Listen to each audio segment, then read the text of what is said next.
fameux livre Aristote au Mont-Saint-Michel.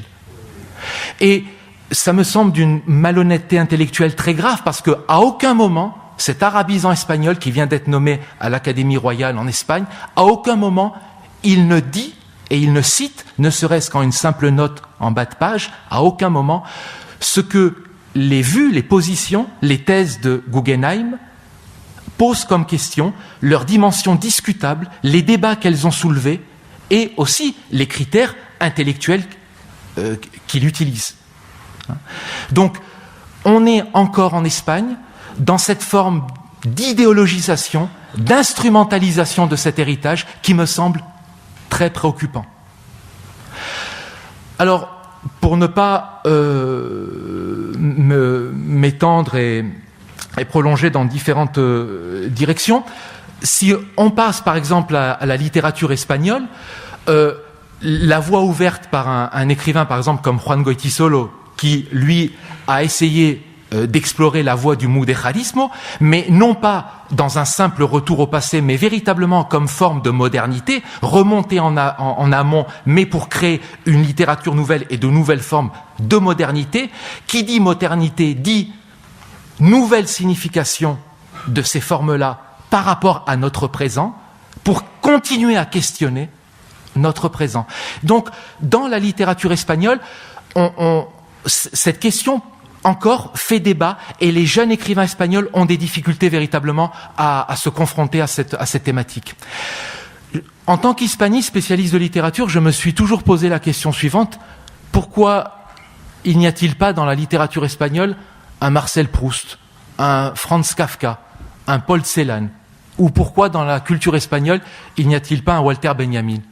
Et si je dis ça, c'est parce que ces écrivains que je viens de nommer, ce sont peut-être les écrivains qui hantent le plus les auteurs espagnols les plus intéressants et les plus importants. Donc, j'aimerais simplement terminer mon propos, qui, comme vous le voyez, essaye d'ouvrir au débat et à la discussion, par une réflexion personnelle qui m'a été aussi inspirée par les paroles que je viens d'entendre dans les différentes interventions, et qui m'amène à penser la chose suivante. Si véritablement on veut reconsidérer cet héritage, si véritablement on veut le questionner, il me semble fondamental d'essayer bien sûr de déconstruire ces formes d'idéologisation, ces blocages qui existent, mais de renverser notre vision. Pourquoi ? Parce que cet héritage, il est souvent, par les uns et par les autres, par des gens de différents bords, de différentes provenances, de différentes idéologies, il est souvent inséré dans des formes de culture qui se complaisent d'une certaine manière dans une culture des marges, dans une culture de la dissidence, dans une culture des minorités.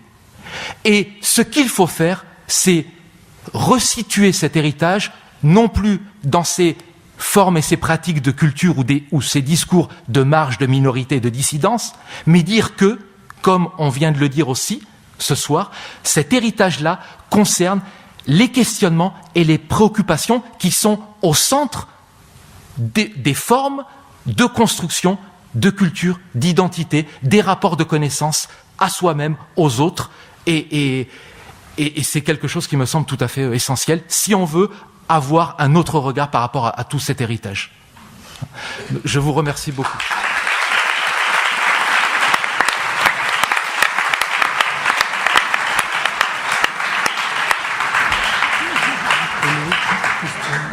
Question.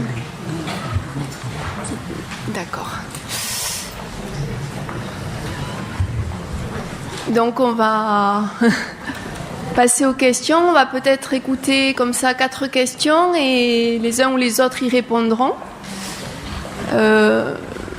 Oui, monsieur.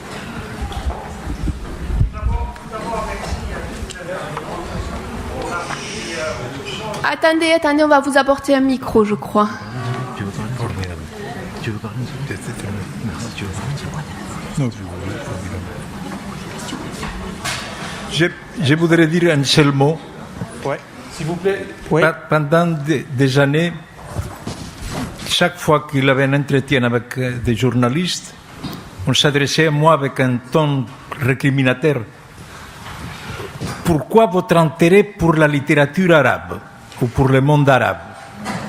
C'était mais vraiment comme une accusation, comme si on disait pourquoi vous faites un trou dans le lavabo pour regarder les dames pendant qu'elles font leurs besoins. Voilà. C'était un ton d'accusation quand la question c'était à quoi bon cette manque d'intérêt quand il y a 4000 mots d'origine arabe, quand il y a des greffes arabes du Maroc dans la syntaxe castillane.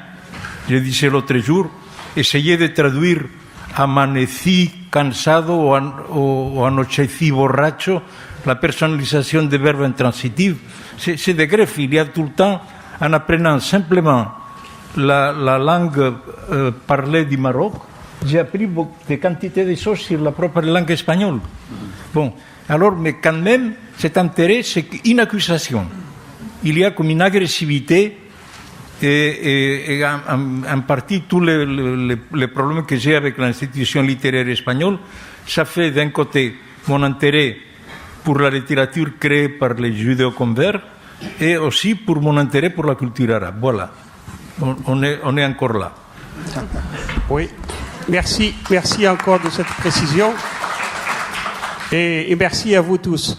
Bon, en vous écoutant tous, je crois qu'on peut résumer une chose, c'est-à-dire que les intellectuels espagnols, surtout de notre époque, qui rejettent l'appartenance des musulmans et des juifs à l'identité espagnole, qu'est-ce qu'ils tiennent comme critère principal, par exemple, pour que ce soit vraiment des Espagnols natifs, je dirais.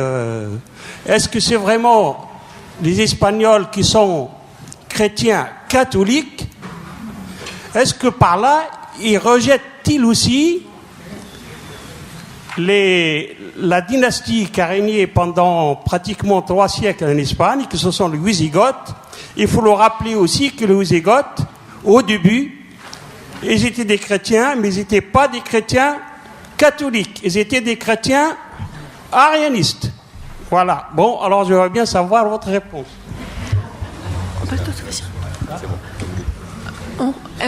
Je n'ai pas compris là. Est-ce qu'on répond ou on prend? On peut répondre en même temps. Donc 3 autres questions et après on répondra un petit peu à tout. Si Abdelatif. Oui. Bon, je vais essayer d'être très bref. Bon, parce qu'il y avait beaucoup de choses qui étaient dites, très intéressantes d'ailleurs. Et je parle aussi de l'intérieur parce que j'étais contributeur au premier volume de Horizon Maghrébin en traduisant un superbe article de Marcus Villanueva, dont mon ami Yannick Cored a parlé tout à l'heure. Oui, Abdelatif est aussi traducteur d'essais de Juan Goiti Solo. Je conseille d'ailleurs à lire cet article qui s'appelle le modéraïsme, je crois, la notion de notre temps. La tolérance médiévale. Oui. Et puis, autre chose aussi, je regrette profondément de ne pas avoir participé au 2e volume. C'était prévu que je publie aussi la traduction de Mémorial Morisque de Francisco Núñez Moulay, qui est le représentant de la communauté morisque de Grenade, qui est une sorte de défense et illustration des coutumes des morisques lors de l'édiction des interdictions qui frappaient l'arabe et le habit morisque, etc. Je ne vais pas m'étendre. Mon intervention est dirigée vers M. Reyes Baté, puisque c'est l'un des plus grands intellectuels qui a longuement travaillé sur la mémoire et l'oubli. Et je voudrais poser cette question. Je n'ai pas entendu beaucoup parler, en fait, on a parlé de 3 cultures, mais je crois qu'on a parlé beaucoup plus de 2 cultures et on a négligé la 3e, à savoir la culture musulmane.